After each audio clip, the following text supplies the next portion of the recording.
अस्सलामुअलैकुम and welcome to another video. दोस्तों, जब आप अपनी प्रॉपर्टीज़ को सेल करते हैं तो आपको कैपिटल गेन टैक्स देना होता है।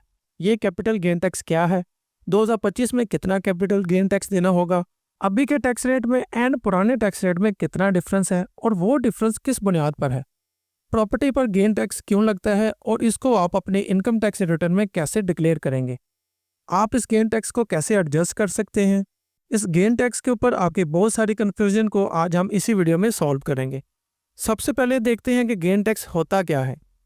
मैं आपको आसान ज़ुबान में समझाता हूँ कि एक प्रॉपर्टी जो आपने परचेज़ की थी उसकी कीमत थी 20 लाख।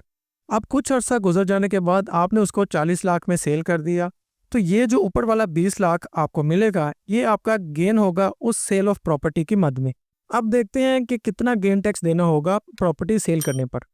फाइनेंस बिल 2024 में ये क्लियरली बता दिया गया था कि आपसे जो भी प्रॉपर्टी की सेल होगी उस पर जितना भी आपको गेन हासिल होगा, जैसे कि यहाँ पर 20 लाख बना, तो इस अमाउंट का 15% आपने कैपिटल गेन टैक्स के मद में देना है।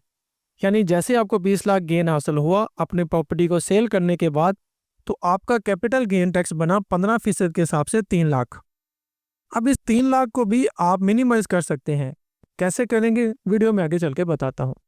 अभी आप ये समझें कि फाइनेंशियल ईयर 2025 एंड पिछले सालों में कैपिटल गेन टैक्स का कितना फ़र्क था, और अगर आपने प्रॉपर्टीज 30 जून 2024 से पहले परचेज की थी तो आपको इसका क्या बेनिफिट होने वाला है।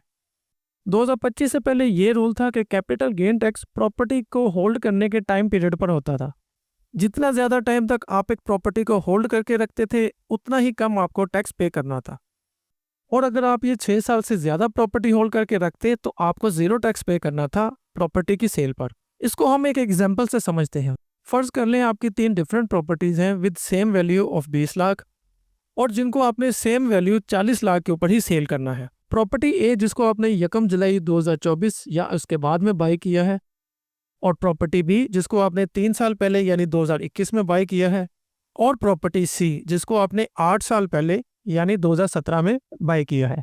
अब आज की डेट में हम इन तीनों का कैपिटल गेन टैक्स कैलकुलेट करते हैं। प्रॉपर्टी है क्योंकि 1 जुलाई 2024 या उसके बाद परचेज हुई एंड इस साल में या इसके बाद आने वाले किसी भी साल में सेल होगी, तो इसके ऊपर फ्लैट 15% कैपिटल गेन टैक्स लगेगा। जब तक कि ये 15% वाला रूल मौजूद होगा, आप आने वाले किसी भी साल में ये प्रॉपर्टी सेल करेंगे तो आपको 15% टैक्स लगेगा, यानी 20 लाख गेन हासिल होने की सूरत में 3 लाख कैपिटल गेन टैक्स। अब प्रॉपर्टी बी क्योंकि आपने 3 साल पहले खरीदी थी, तो आज इसको सेल करने पर आपको इस तरह के होल्डिंग पीरियड के लिहाज से कैपिटल गेन टैक्स लगेगा।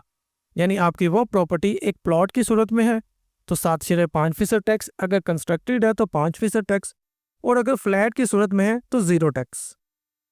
हम प्लॉट की सूरत में 7.5% टैक्स मान लेते हैं, जो कि बनेगा 1.5 लाख रुपए। अब प्रॉपर्टी सी की बात करें तो ये प्रॉपर्टी आपने ली थी 8 साल पहले, तो इन्हीं रूल्स के मुताबिक इस प्रॉपर्टी पर आपको ज़ीरो टैक्स लगेगा, ख्वाह ये जिस मर्जी टाइप की हो।